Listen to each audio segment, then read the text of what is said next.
আর এবার নজর দেওয়া যাক রাম মন্দিরের দিকে, কারণ 22শে জানুয়ারি একেবারে সামনে চলে এসেছে। হাতে গোনা কয়েকটা দিন বাকি, সেজে উঠেছে গোটা অযোধ্যা। দেবভূমিতে উৎসবের আয়োজন করা হয়েছে এবং ঐতিহাসিক এই দিনের অপেক্ষায় রয়েছেন গোটা দেশবাসী বলা যায়। চলছে শেষ মুহূর্তের কাজ। অযোধ্যায় প্রায় শেষ পর্যায়ে রাম মন্দির নির্মাণের কাজ চলছে। গোটা অযোধ্যায় এখন সাজো সাজো রব।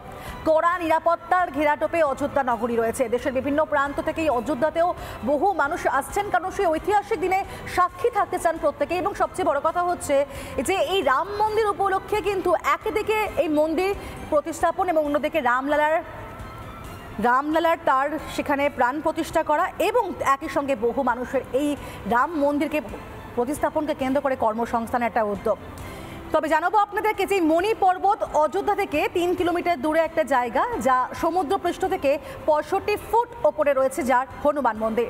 আর কথিত আছে যে হনুমান যখন লক্ষণের চিকিৎসার জন্য সঞ্জীবনী বুটি আনতে গিয়েছিলেন, তখন একটা আস্ত পাহাড় তুলে আনেন তিনি। আর কথিত আছে সেই পর্বতের একটা অংশ এখানে রয়ে যায়, তাই এই জায়গাটার নাম হয় মণি পর্বত। এই মণি পর্বতের এই জায়গা থেকেই অযোধ্যা নগরীর সৌন্দর্য উপভোগ করেন এখানে যারা আসেন সে সমস্ত আগত দর্শনার্থীরা। তো সেখানকার ছবি দেখাই আপনাদেরকে। অপেক্ষার আর মাত্র কটা দিন, তারপরে অযোধ্যার রাম মন্দিরে রামলালার প্রাণ প্রতিষ্ঠা। এই মুহূর্তে অযোধ্যার একেবারে রাম মন্দিরের সামনে রয়েছি আমি। একবার আপনাদেরকে দেখানোর চেষ্টা করব যে কিভাবে রাম মন্দির নির্মাণের যে কাজ, সে কাজে তৎপরতার সঙ্গে চলছে। কিন্তু সকালের দিকে এখানে কুয়াশার অনেকটা দাপট থাকায় ঠিক কতটা ছবিটা বোঝাতে পারছি আমি বুঝতে পারছি না, কেননা এর ভেতরে যাওয়ার কিন্তু কোনো রকম কোনো অনুমতি দেওয়া হচ্ছে না ক্যামেরা সহ। এর বাইরে একটি পুলিশের ব্যারিকেড করে দেওয়া রয়েছে, সেই ব্যারিকেডের ভেতরে কোনোভাবেই ক্যামেরা নিয়ে কাউকে ভেতরে যেতে দেওয়া হচ্ছে না। সে কারণে এখান থেকেই যতটা সম্ভব রিপাবলিক বাংলার যারা দর্শকরা রয়েছে, রিপাবলিক বাংলার তাদেরকে দেখানোর চেষ্টা করছি। এবং আরও একটি ছবি দেখানোর চেষ্টা করব। এই যে মন্দির চত্বর, এই মন্দির চত্বরে কিন্তু সকাল থেকেই যারা দর্শনার্থীরা রয়েছেন তাদের ভিড়টা চোখে পড়ার মতো আমি দেখানোর চেষ্টা করছি। এখানে অনেকেই রয়েছেন যারা এসেছেন এই মন্দিরে দর্শন করতে। তারা এখানে অপেক্ষা করছেন প্রত্যেকেই ভেতরে যাওয়ার জন্য।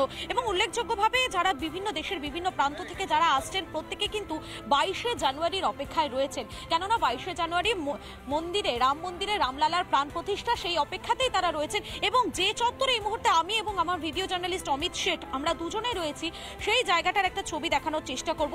এই যে পুরো রাস্তাটা, অর্থাৎ রাম মন্দিরের ঢোকার যে প্রবেশ পথ, সেই প্রবেশ পথ কিন্তু সব সময়ের জন্য পরিষ্কার পরিচ্ছন্ন রাখা হচ্ছে। এবং সে কারণেই এখানে তৎপরতার সঙ্গে কিন্তু সবসময় কাজ করা হচ্ছে, যাতে কোনো রকম কোনো এখানটায় ধুলো বা নোংরা না থাকে, সেই দিকটাতেও কিন্তু নজর রাখা হচ্ছে। এবং অপরদিকে আরও একটি ছবি দেখানোর চেষ্টা করছি। ঠিক এই পাশেই রাম মন্দিরের এইখানেই কিন্তু একটি যে কাজ, নির্মাণ কাজ, সেই নির্মাণ কাজও তৎপরতার সঙ্গে চলছে।